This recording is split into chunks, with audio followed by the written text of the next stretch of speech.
ओम नमः शिवाय। जय श्री हरि। श्री हरि सबके संकटों को दूर करे, इसी प्रार्थना के साथ आज का अध्याय शुरू करते हैं। आपको बता दूं कि आप मेरे चैनल पर कार्तिक माहात्म्य के अध्याय सुन रहे हैं।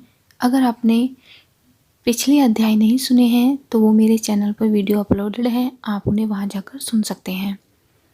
अध्याय शुरू करने से पहले मेरी आपसे रिक्वेस्ट है कि अगर आप मेरे चैनल पर नए हैं तो चैनल को सब्सक्राइब और वीडियो को लाइक ज़रूर कर दीजिएगा। तो चलिए आज का अध्याय शुरू करते हैं। आज के अध्याय में जो कथा मैं सुनाने जा रही हूँ उससे पहले बता दूँ कि नारद जी कथा सुना रहे हैं। तो आइए ध्यान से सुनते हैं।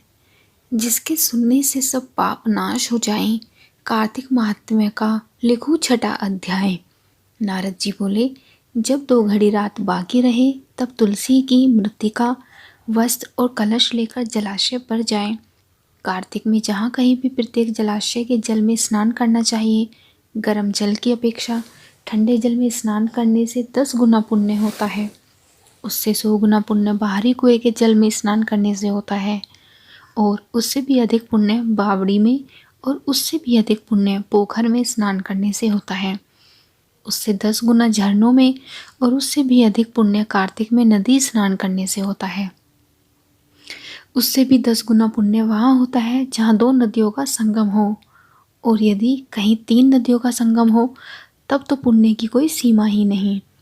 स्नान से पहले भगवान का ध्यान करके स्नानार्थ संकल्प करना चाहिए। फिर तीर्थ में उपस्थित देवताओं को क्रमशः अर्घ्य, आचमनीय आदि देना चाहिए। अर्घ्य मंत्र इस प्रकार है। हे कमलनाथ, आपको नमस्कार है। हे जलशायी भगवान, आपको प्रणाम है। हे ऋषिकेश, आपको नमस्कार है। मेरे दिए अर्घ्य को आप ग्रहण करें। बैकुंठ, प्रयाग तथा बद्रिकाश्रम में जहाँ कहीं भगवान विष्णु गए वहाँ उन्होंने 3 प्रकार से अपना पाँव रखा था। वहाँ पर ऋषि, वेद, यज्ञों सहित सभी देवता मेरी रक्षा करते रहे हैं। हे जनार्दन, हे दामोदर, हे देवेश, आपको प्रसन्न करने हेतु मैं कार्तिक मास में विधि विधान से ब्रह्म मुहूर्त में स्नान कर रहा हूँ। आपकी कृपा से मेरे सभी पापों का नाश हो। हे प्रभु, कार्तिक मास में व्रत तथा विधि पूर्वक स्नान करने वाला मैं अर्घ्य देता हूँ। आप राधिका सहित ग्रहण करें। हे कृष्ण, हे बलशाली, राक्षसों का संहार करने वाले भगवान, हे पापों का नाश करने वाले, कार्तिक मास में प्रतिदिन दिए हुए मेरे इस अर्घ्य द्वारा कार्तिक स्नान का व्रत करने वाला फल मुझे प्राप्त हो। इसके बाद विष्णु, शिव तथा सूर्य का ध्यान करके जल में प्रवेश कर नाभि के बराबर जल में खड़े होकर विधि पूर्वक स्नान करना चाहिए।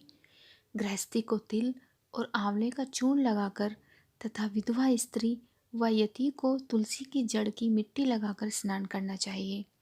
सप्तमी, अमावस्या, नवमी, त्रयोदशी, द्वितीया, दशमी आदि तिथियों को आंवला तथा तिल से स्नान करना वर्जित है। स्नान करते हुए निम्न शब्दों का उच्चारण करना चाहिए। जिस भक्ति भाव से भगवान ने देवताओं के कार्य के लिए 3 प्रकार का रूप धारण किया था, वही पापों का नाश करने वाले भगवान विष्णु अपनी कृपा से मुझे पवित्र बनाए। जो अमनुष्य भगवान विष्णु की आज्ञा से कार्तिक व्रत करता है, उसकी इंद्रादि सभी देवता रक्षा करते हैं, इसीलिए वह मुझसे पवित्र करे।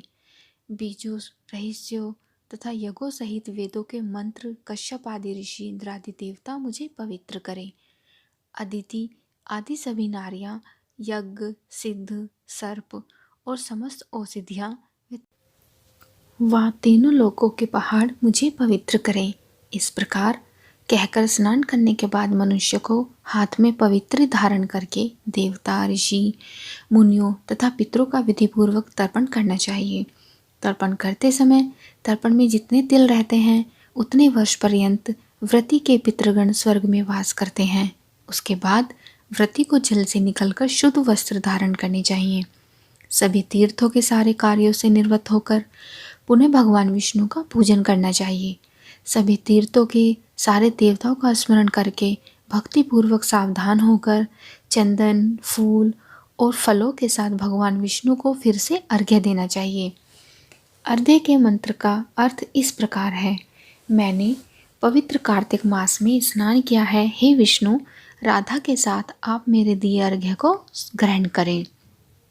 तत्पश्चात चंदन, फूल और तांबुल आदि से वेद पाठी ब्राह्मणों का श्रद्धापूर्वक पूजन करें और बारंबार नमस्कार करें।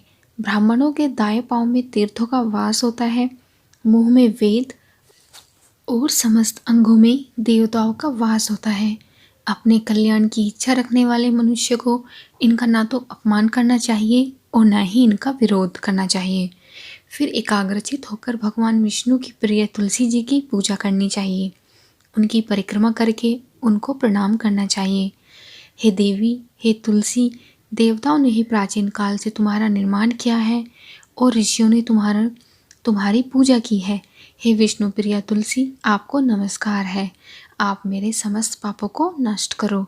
इस प्रकार जो मनुष्य भक्तिपूर्वक कार्तिक का व्रत का अनुष्ठान करते हैं, वे संसार के सुखों का भोग करते हुए अंत में मोक्ष को प्राप्त करते हैं।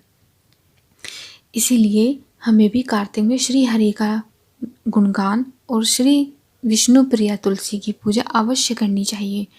जिस प्रकार श्री हरि सभी के पापों को हरते हैं, उसी तरह हमारे भी समस्त पापों को हरे। यही हमारी श्री हरि से मंगल कामना है। बोलो जय श्री हरि। धन्यवाद।